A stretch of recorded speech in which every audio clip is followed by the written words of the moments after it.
Swastiastu, terima kasih atas waktu yang telah diberikan kepada saya. Di sini saya akan memaparkan progres tesis yang saya kerjakan untuk selama ini, yaitu pengembangan sistem sosiometri untuk mengukur kesenjangan sosial antara siswa SMP menggunakan metode Kimins Clustering dengan metode graph coloring. Sebelum mulai presentasi, saya mohon maaf sebelumnya atas keterbatasan saya miliki karena kondisi saya saat ini mungkin dalam penyampaian kurang maksimal. Nah, sebelum masuk ke materi, sebelum masuk ke tesisnya, untuk source code-nya akan saya upload di Drive dan akan saya kirimkan ke Bapak. Mungkin nanti ada kurang dalam penjelasan saya, bisa dicek di sana. Mohon maaf sebelumnya, Pak. Mohon maklum juga dengan kondisi saya saat ini. Terima kasih. Oke, bisa diketahui dari awal, sosiometri adalah sebuah metode pengukuran kesenjangan sosial antara siswa dalam suatu lingkup kelas yang digunakan oleh guru BK di seluruh Indonesia. Nah, sosiometri sendiri merupakan paham baku yang sering digunakan dari dulu, di mana kuesioner sosiometri berisikan siswa yang disukai dan tidak disukai, dan hasil sosiometri itu akan diolah menjadi sosiogram. Nah, dalam penerapannya, sosiometri itu banyak mengalami kendala, di mana dalam pemberian kuesioner banyak yang menggunakan kertas seperti dulu itu, dan banyak pengolahan sosiogram yang kurang dimengerti oleh guru BK saat ini. Kemudian banyak lagi kendala dalam pengolahan sosiometri yang menyebabkan hasil dari sosiometri itu sulit untuk ditemukan. Kemudian dalam penyimpanan data sosiometri juga banyak mengalami kendala karena banyak tercecer dan tidak ada manajemen penyimpanan data yang benar. Dari permasalahan sosiometri yang ditemukan itu, maka ada sebuah metode machine learning yang dapat digunakan untuk menanggulangi masalah sosiometri itu. Yang pertama adalah metode Kimins Clustering, di mana metode Kimins Clustering di sini difungsikan untuk membagi hasil kuesioner sosiometri menjadi dua kategori, yaitu siswa disukai dan tidak disukai. Kemudian metode yang digunakan selanjutnya adalah metode graph, di mana graph itu adalah suatu algoritma tertua yang digunakan untuk memecahkan sebuah masalah, di mana metode graf yang digunakan dalam masalah ini yang pertama adalah graf berarah, kemudian graf berbobot, dan yang terakhir graf coloring yang menerapkan algoritma Wedge-Paul.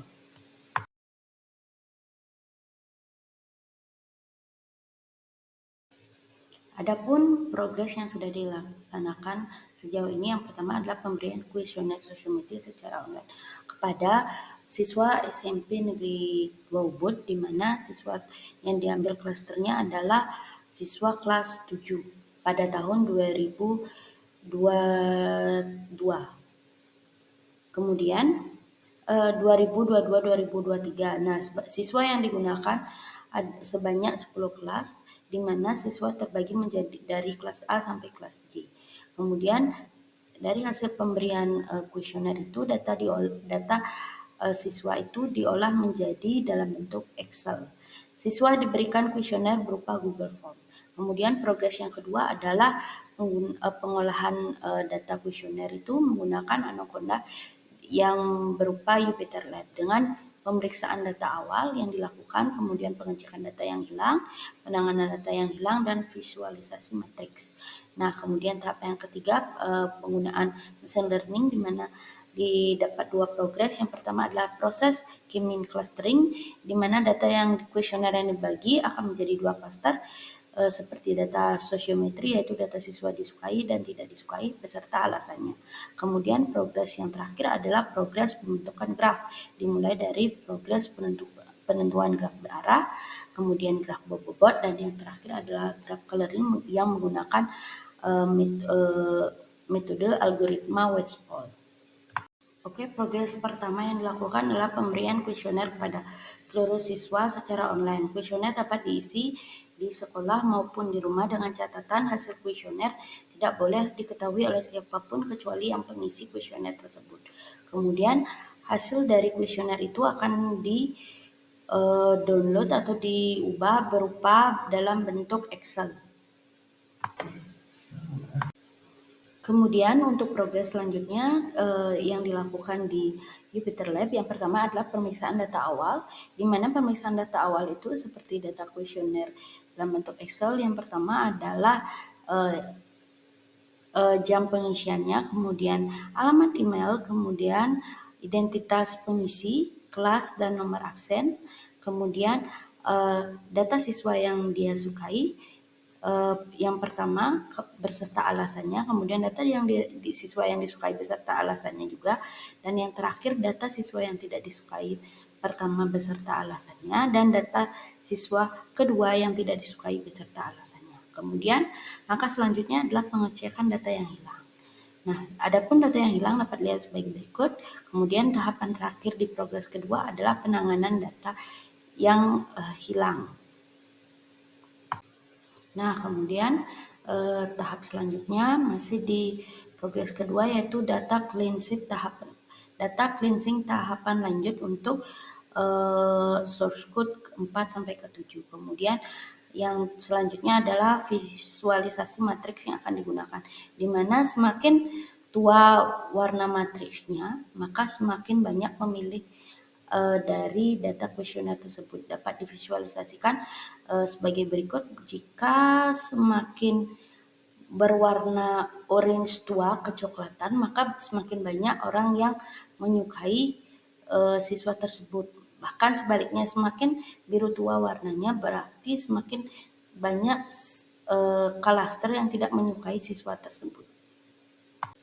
Masih di progres kedua, tahap selanjutnya yang dilakukan adalah standarisasi data, kemudian melakukan proses penentuan jumlah klaster menggunakan metode elbow. Oke, untuk progres 3 yang dilakukan adalah proses K-mean clustering. Yang pertama adalah menerapkan proses K-mean clustering. Nah, untuk memisalkan kita memilih dua berdasarkan metode elbow. Nah, kemudian untuk selanjutnya adalah menambahkan hasil cluster dari data frame awal, dan kemudian dari proses tersebut kita menganalisis hasil matriks. Dapat dilihat dari gambar di sampingnya ini bahwa analisis matriknya itu dapat kita bagi menjadi dua klaster, itu data siswa disukai dan tidak disukai, sesuai dengan konsep yang kita tentukan. Oke, untuk progres ketiga selanjutnya adalah graf berarah, di mana dalam proses penentuan graf berarah ada beberapa hal yang dilakukan. Yang pertama adalah inisialisasi dari graf berarah tersebut setelah melakukan K-means clustering, kemudian penambahan node kepada setiap graf. Setelah itu adalah penambahan X atau hubungan ke graf, ke masing-masing graf, kemudian visualisasi menjadi graf arah seperti gambar berikut ini. Nah, setelah menentukan graf berarah, langkah selanjutnya adalah penentuan graf berbobot. Nah, untuk graf berbobot sendiri, hal-hal yang dilakukan yang pertama adalah menghitung bobot untuk setiap node yang didapat dari graf berarah. Setelah itu proses yang dilakukan adalah analisis bobot. Nah, dalam proses analisis bobot itu terdapat dua proses yang dilakukan. Yang pertama adalah penentuan data siswa yang sering disebutkan. Nah, dari data siswa yang disebutkan itu ada dua hal yang ditentukan juga. Yang pertama, di siswa disukai beserta alasannya, dan siswa yang tidak sukai beserta alasannya. Kemudian tahapan kedua yang dilakukan adalah data siswa yang sering disebutkan. Nah, dari data siswa disebutkan sama seperti halnya data siswa yang sering disebutkan, kita menentukan siswa yang disukai beserta alasannya, kemudian siswa yang tidak sukai beserta alasannya. Kemudian dari proses tersebut kita menentukan visualisasi dari graf berbobot tersebut yang dapat dilihat seperti gambar berikut ini. Nah, untuk tahapan terakhir adalah graf perwarnaan. Nah, graf coloring. Nah, dari graf coloring ini kita menggunakan algoritma Whitespool, di mana algoritma ini akan menentukan derajat tertinggi atau bobot tertinggi yang akan menentukan klaster penentuan terlebih dahulu. Nah, dilihat di sini kita menggunakan 4 jenis warna, yaitu ungu, alpukat, toska, dan merah, di mana warna ungu dan alpukat atau warna hijau itu derajatnya paling tinggi yaitu 12, kemudian Tosca itu 2, dan merah itu Tosca itu 8 dan merah itu 2. Nah, tahap pen ini mengubah nilai numerik menjadi color warna yang dapat dilihat di source code yang Tiang kirim. Nah, dari data siswa kelas 7A yang di progres tersebut dapat dilihat bahwa proses penentuan graf coloring sudah sesuai dengan isi proposal terlebih dahulu yang duluan. Untuk tahap selanjutnya eh, Napi bisa Tiang kerjakan Pak. Untuk Kenten video Tiang cukupkan di sini. Untuk tahap selanjutnya bisa di komen lewat WhatsApp nih. Terima kasih.